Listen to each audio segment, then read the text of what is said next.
في مرشحين معاها آخرين من أصول مسلمة يعني معاها بالانتخابات موجودين أو في البرلمان راح ينزلون غيرها يعني ودرشة هذا كقب قلي والله دورت بدل ما كنت وضمن ذاك عليه مسلمين درشة قليسد أما ضد كما مسلمين كلا شراء كل رشاها ها إنهم باكرة باقينا عراقي ها في قبل كذا لكن عاصمة هلسنكي ويجران الصومالي بدل نقول شرحا بالنسبة لمقاطعتها في شاب عراقي الأصل مرشح نفسه للانتخابات وفي العاصمة هلسنكي في هم بعد صوماليين وايد مرشحين عمرهم بالنسبة للانتخابات. زين الانتخابات الجاية بالنسبة لها تكون صعبة ولا سهلة لها؟ tan imiga hadda soo socota tan waynu soo galina walaal way culus tahay sababtoo deegaanku ka koobay deegaanku waa gobolka kaliya laakiin simiga wadankii oo dhan eedayadan codka ka helaya waa la 5 milyan ka wax laga baahan yahay 500,000 oo cod inaan helo dadka muslimiinta codeynayana way yar yihiin marka sababtoo waa qofkii jinsiyadda haysto kaliya codeynaya saas aawadeed baan micnaha igu kalifteenaan imaado wadan muslim weydiisto wixii caawimo ah si kastoo isku daynayso soo shaac saaro kelmadeedu meel fog ma gaarayso ilaa midiyada iyo aan bixiyo micnaha meelo badan oo codkayga iyo hadalladayda iyo hadafkayga sii gudbisa. بالنسبة للولاية اللي هي مترشحة فيها والمقاطعة توركو بالنسبة للولاية هذه فيها 500,000 نسمة ومن النص مليون نسمة 5,000 مسلم ومن ضمنهم لازم من شروط الانتخاب انه يكون حامل الجنسيه. نعم. طبعا هذا راح يقلل الفرص النجاح لها بالانتخابات وهذا اللي اضطرها انها تي حق دوله عربيه مسلمه تطلب فيها الدعم باي طريقه كانت اساس انه ممكن تنجح بالانتخابات وتوصل صحيح. الصوت المسلم ان شاء الله للبرلمان الفنلندي. زين في احد نازل ضدها من الصومال او من الجاليه الصوماليه اللي يحملون الجنسيه الفنلنديه؟ كلك دور شطا وصوماليا وجاليات حتى عراقي كليه بس الشاب العراقي معاه شاب واحد عراقي ما فرص نجاحه قويه فرص نجاحه قويه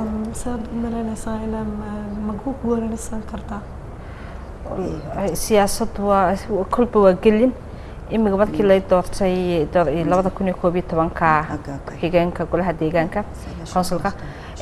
magacaygu kor buu soo kacay dad badan oo muslimiin aad ugu farxeen iyo ajaanib kale iyo finish kale way yiraahdeen maadaama heerka gaadhay waanu jeclaanaynaa magacaaga sii socdo inkastoo jiraan xisbiyo ka soo horjeeda ajaanibkana haddana kulleed jadid muxuma insha Allah. بالنسبة للانتخابات اللي خاضتها 2010 كانت صيتها الناس قامت تعرفها قامت تعرف هي شنو السيرة الذاتية مالتها شنو الأهداف مالتها وأعجبوا في شخصيتها خاصة الفنلنديين إن هي مكافحة وتبي إنه تحقق شيء بحياتها وهذا اللي إن شاء الله راح يأملها إن بالانتخابات الثانية ممكن إن شاء الله تفوز. الكل يعرف صحيح. السياسة بحر فانتخابات ما حد يقدر يتوقعها صحيح. بس تأمل إن شاء الله يا رب العالمين إنه يكون من نصيبها المرة الثانية إن شاء الله. إحنا يعني تقريبا وصلنا ختام البرنامج نتمنى من أختي رندا أن توصلها الرسالة أنت رئيسة جمعية دالسن بس فهد هناك سر نعم. أنا أبي أقوله قبل لا نختم أنا عندي سر وأدري أن السيدة روضة حسن هي حافظة للقرآن الكريم هذه المعلومة أنا عندي إياها فأبي أعرف مدى صحتها. أنا اللي سمعت أن هي حافظة للقرآن الكريم فأبي أعرف هي فعلا حافظة للقرآن الكريم ومن المقرئات الجيدات للقرآن. هذه المعلومة اللي أنا يتني لها فأحب أتأكد منها.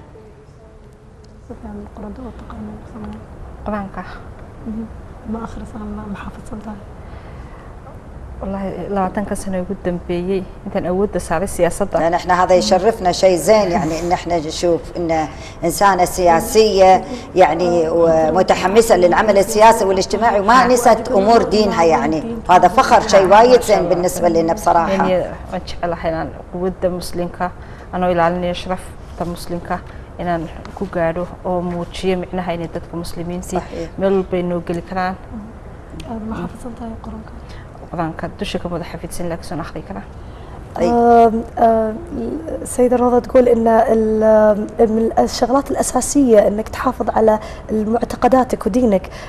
فأنا تقول أنا فعلا كانت حافظة القرآن، لكن بسبب دخولها 20 سنة في السياسة خلى إن لا ما شوية مراجعة بس إن المعلومة صحيحة هي من حافظات القرآن، بس هذه المعلومة صحيحة بالنسبة لدولة الصومال كلها. إحنا نتعلم اللغة أساسا العربية عشان حفظ القرآن. طبيعي لغتنا. لا وتعليم القرآن يعني من الواحد عمره 3 سنين يبدؤون تعليمه، يعني المفروض يحفظ ويتعلم اللغة العربية علشان طبعا هذا شيء يشرفنا وايد زين، بالإضافة إلى أن هي تقدر تنقل صورة السيدة المسلمة المحافظة اللي عندها عطاء للخير وللمجتمع وللأسرة وللشعب اللي هي متواجدة معاه وللدولة اللي هي موجودة، تعطينا الصورة الصحيحة للإسلام وليست الصورة المغالطة اللي الغرب ماخذينها عنا أو بعض الدول الغربية أن الإسلام دين إرهاب، هو دين يؤدي إلى الإرهاب وإلى الحروب وإلى التفجيرات مثل ما هو متعارف عليه في كل مكان. فهي بعملها هذا إن شاء الله تعطي الصورة الصحيحة للإسلام وللمرأة المسلمة اللي هي شلون تحفظ هذا الجميل للدولة اللي تحضنتها واللي هي خلتها تمارس حقوقها فيه وعطتها جنسيتها، إن هي توصل الصورة الصحيحة للإسلام وإن هي ما تحمست لدينها على مصلحة البلد اللي هي فيه موجودة، بالعكس خلت إن الأمور بكل شفافية وصدق إن هي تعمل للعمل الإنساني، وهذا أساس الدين الإسلامي، إلى ننظر للإنسان كإنسان وليس كلونه وليس كلسانه وليس لجنسيته وليس لحالته المادية، ننظر له كإنسان رب العالمين كرمه. فهذا شيء وايد زين احنا مفتخرين فيه ونرحب فيها مرة ثانية ونقول احنا جدا سعيدين ان احنا استضفناها في حلقتنا هذه وعطتنا صورة وايد حلوة عن العمل الانساني اللي هي تقوم فيه، اللي يشرف مو بس الصومال والقارة الافريقية بل يشرف العالم العربي والاسلامي ككل، ويشرف المرأة في كل اقطار العالم ان هي قادرة على العطاء. ومثل ما قال السيد احمد جبريل إن المجتمع الصومالي يعتمد اعتماد كلي على المرأة، وأنا أقول مو بس في المجتمع الإسلامي، في كل المجتمعات وحتى المجتمع الكويتي يعتمد اعتماد كبير على المرأة. المرأة هي الأخت، هي البنت، هي الخالة، هي العمة، هي الزوجة، هي الأم، عطائها مساوي لعطاء الرجل، ما نقول أكثر ما نقول أقل، نكون هي مساوية حق أخوها الرجل في كل شيء، وإذا تبي تعطي من قلب تعطي أكثر وأكثر.